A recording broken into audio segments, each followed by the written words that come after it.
Exodus chapter 39. Of the blue, purple, and crimson yarns, they made finely worked vestments for ministering in the holy place. They made the sacred vestments for Aaron, as the Lord had commanded Moses. He made the ephod of gold, of blue, purple, and crimson yarns, and of fine twisted linen. Gold leaf was hammered out and cut into threads to work into the blue, purple, and crimson yarns and into the fine twisted linen in skilled design.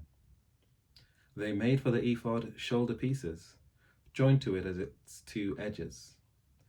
The decorated band on it was of the same materials and workmanship of gold, of blue, purple, and crimson yarns, and of fine twisted linen, as the Lord had commanded Moses. The onyx stones were prepared, enclosed in settings of gold filigree, and engraved like the engravings of a signet, according to the names of the sons of Israel. He set them on the shoulder pieces of the ephod, to be stones of remembrance for the sons of Israel, as the Lord had commanded Moses. He made the breastpiece in skilled work, like the work of the ephod, of gold, of blue, purple, and crimson yarns, and of fine twisted linen. It was square.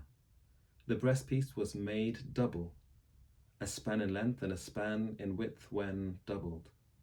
They set it in 4 rows of stones. A row of carnelian, chrysolite, and emerald was the first row. In the second row, a turquoise, a sapphire, and a moonstone. And the third row, a jacinth, an agate, and an amethyst. And in the fourth row, a beryl, an onyx, and a jasper. They were enclosed in settings of gold filigree. There were 12 stones with names corresponding to the names of the sons of Israel. They were like signets, each engraved with its name, for the 12 tribes. They made on the breastpiece chains of pure gold, twisted like cords, and they made 2 settings of gold filigree and 2 gold rings, and put the 2 rings on the 2 edges of the breastpiece. And they put the 2 cords of gold in the 2 rings at the edges of the breastpiece. 2 ends of the 2 cords they had attached to the 2 settings of filigree. In this way they attached it in front to the shoulder pieces of the ephod. Then they made 2 rings of gold and put them at the 2 ends of the breastpiece, on its inside edge next to the ephod. They made 2 rings of gold and attached them in front to the lower part of the 2 shoulder pieces of the ephod, at its joining above the decorated band of the ephod. They bound the breastpiece by its rings to the rings of the ephod with a blue cord, so that it should lie on the decorated band of the ephod, and that the breastpiece should not come loose from the ephod, as the Lord had commanded Moses. He also made the robe of the ephod, woven all of blue yarn, and the opening of the robe in the middle of it was like the opening in a coat of mail, with a binding around the opening, so that it might not be torn. On the lower hem of the robe they made pomegranates of blue, purple, and crimson yarn, and of fine twisted linen. They also made bells of pure gold, and put the bells between the pomegranates on the lower hem of the robe all around between the pomegranates. A bell and a pomegranate, all around on the lower hem of the robe for ministering, as the Lord had commanded Moses.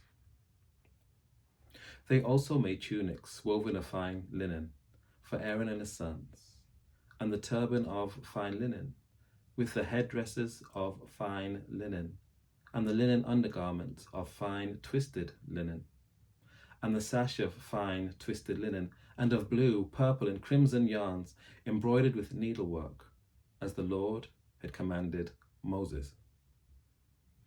They made the rosette of the holy diadem of pure gold, and wrote on it an inscription, like the engraving of a signet, holy to the Lord.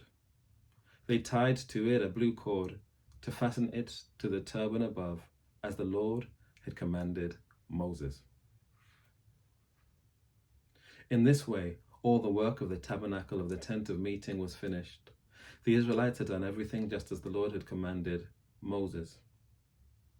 Then they brought the tabernacle to Moses, the tent and all its utensils, its hooks, its frames, its bars, its pillars, and its bases, the covering of tanned rams' skins, and the covering of fine leather, and the curtain for the screen, the ark of the covenant with its poles and the mercy seat, the table with all its utensils, and the bread of the presence, the pure lampstand with its lamps set on it, and all its utensils, and the oil for the light, the golden altar, the anointing oil and the fragrant incense, and the screen for the entrance of the tent, the bronze altar and its grating of bronze, its poles and all its utensils, the basin with its stand, the hangings of the court, its pillars and its bases, and the screen for the gate of the court, its cords and its pegs, and all the utensils for the service of the tabernacle, for the tent of meeting.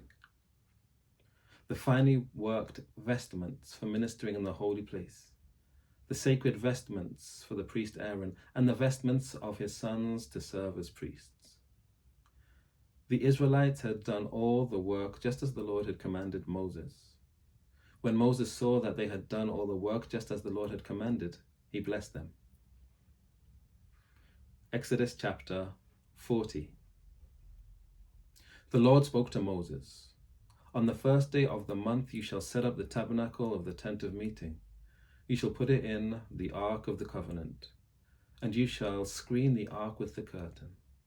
You shall bring in the table and arrange its setting, and you shall bring in the lampstand and set up its lamps. You shall put the golden altar for incense before the ark of the covenant, and set up the screen for the entrance of the tabernacle. You shall set the altar of burnt offering before the entrance of the tabernacle of the tent of meeting, and place the basin between the tent of meeting and the altar, and put water in it. You shall set up the court all around, and hang up the screen for the gate of the court. Then you shall take the anointing oil and anoint the tabernacle and all that is in it, and consecrate it and all its furniture, so that it shall become holy. You shall also anoint the altar of burnt offering and all its utensils, and consecrate the altar so that the altar shall be most holy. You shall also anoint the basin with its sand to consecrate it.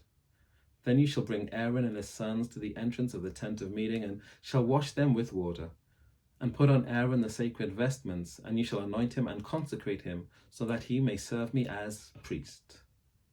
You shall bring his sons also, and put tunics on them, and anoint them as you anointed their father, that they may serve me as priests. And their anointing shall admit them to perpetual priesthood throughout all the generations to come. Moses did everything just as the Lord had commanded him. In the first month, in the second year, on the first day of the month, the tabernacle was set up. Moses set up the tabernacle. He laid its bases and set up its frames and put in its poles and raised up its pillars. And he spread the tent over the tabernacle and put the covering of the tent over it, as the Lord had commanded Moses.